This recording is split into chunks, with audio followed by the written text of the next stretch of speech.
Assalamualaikum warahmatullahi wabarakatuh. Perkenalkan, saya Yesi Anissa Fitri, NIM 1923-1098 dari jurusan Pendidikan IPA. Pada video kali ini kita akan membahas materi tentang konsep dasar supervisi pendidikan. Pada materi supervisi pendidikan ini kita akan membahas subbab-subbab, yaitu pengertian, tujuan, fungsi, prinsip-prinsip, serta peranan dari supervisi pendidikan itu sendiri.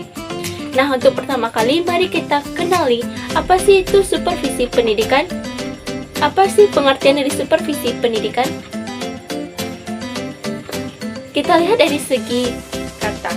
Supervisi pendidikan berasal dari dua kata, yaitu supervisi dan pendidikan. Nah, dari satu kata supervisi itu sendiri dibagi menjadi berasal dari dua kata, yaitu dari bahasa Inggris, yaitu super and vision. Kita bahas dari kata super terlebih dahulu. Super merupakan kapasitas yang melebihi dari kapasitas normal yang dimiliki oleh seseorang atau sesuatu benda. Nah, kata super ini sering digunakan dalam tokoh-tokoh, yaitu seperti Superman, Superboy, Superstar, dan lain-lainnya. Nah, dari kata Superman itu sendiri yaitu seorang tokoh yang memiliki kekuatan yang lebih atau kekuatan yang melebihi kapasitas normal dari orang-orang pada umumnya. Sedangkan kata vision yaitu yang berarti memiliki pandangan yang lebih jauh, yaitu memiliki perspektif pemikiran yang lebih luas.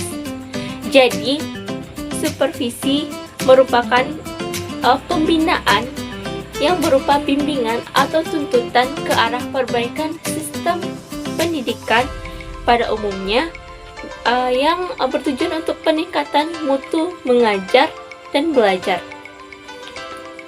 Orang yang melakukan supervisi ini lebih disebut dengan atau lebih dikenal dengan supervisor. Nah, siapa sih yang melakukan supervisi pendidikan atau siapa sih supervisor pendidikan itu sendiri?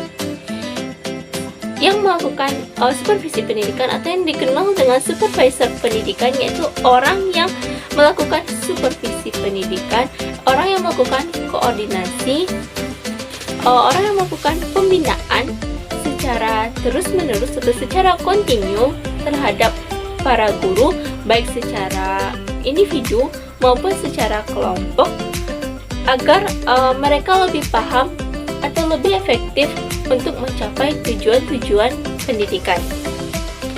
Selanjutnya kita masuk ke tujuan dari supervisi pendidikan. Tujuan dari supervisi pendidikan ini yaitu memberikan layanan atau bantuan untuk meningkatkan kemampuan mengajar guru di kelas. Sasaran-sasaran dari supervisi pendidikan ini yaitu yang pertama, mengembangkan kurikulum yang telah dijalankan.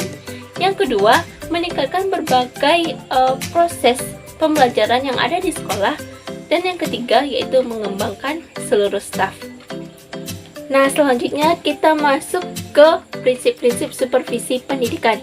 Prinsip-prinsip supervisi pendidikan ini dibagi atas dua, yaitu prinsip positif dan prinsip negatif. Pertama, kita bahas tentang prinsip positif terlebih dahulu. Pertama, yang satu yaitu ilmiah. Prinsip ilmiah ini mencakup beberapa unsur, yaitu sistematika yang dilakukan secara teratur, objektif yaitu didasarkan data observasi yang nyata, dan yang ketiga menggunakan alat yang dapat memberikan informasi. Yang kedua yaitu demokratis. Kegiatan supervisi dilakukan secara sama, secara merata tanpa ada dibeda-bedakan antara hak satu orang dengan hak orang lainnya. Yang ketiga yaitu kerjasama. Kegiatan supervisi dilakukan kerjasama antar pihak-pihak sekolah. Yang keempat yaitu konstruktif dan kreatif. Kegiatan ini dapat mewujudkan hal-hal baru dan memperbaiki berdasarkan hal-hal yang real. Yang kelima yaitu inovatif. Inovatif ini yaitu dapat menciptakan sesuatu yang baru demi kepentingan anak didik. Dan yang keenam yaitu prinsipnya aman. dapat memberikan rasa aman kepada guru sehingga mereka dapat bebas memberikan atau mengeluarkan pendapat. Dan yang terakhir yaitu reflektif.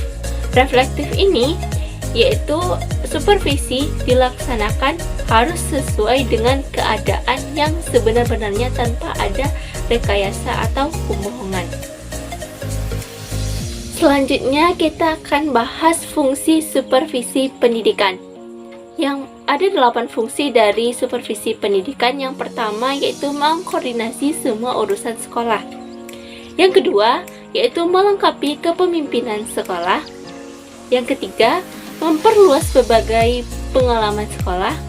Yang keempat, menstimulasi usaha kreatif yang ada di sekolah.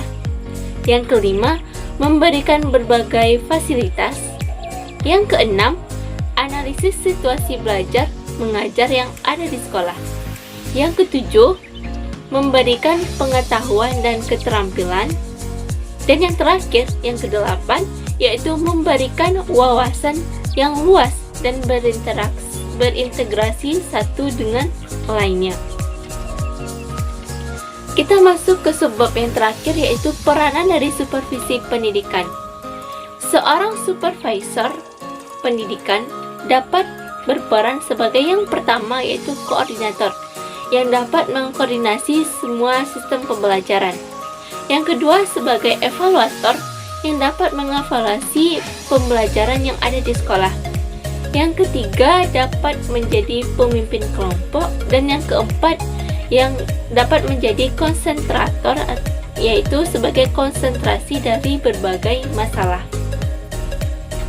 Olivia menyebutkan dalam bukunya bahwa sasaran objek dari supervisi pendidikan itu meliputi dari 3 domain.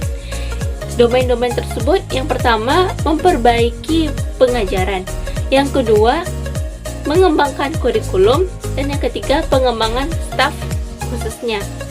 Nah, dari 3 domain tersebut akan menghasilkan guru-guru yang memiliki kualitas yang tinggi atau disebut dengan super tadi.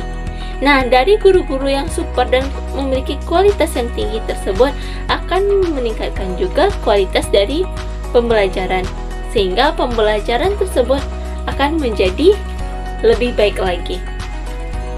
Demikianlah materi dari supervisi pendidikan pada kesempatan kali ini. Apabila ada kata-kata yang salah, mohon dimaafkan. Wabillahi taufiq wal hidayah. Wassalamualaikum warahmatullahi wabarakatuh. See you.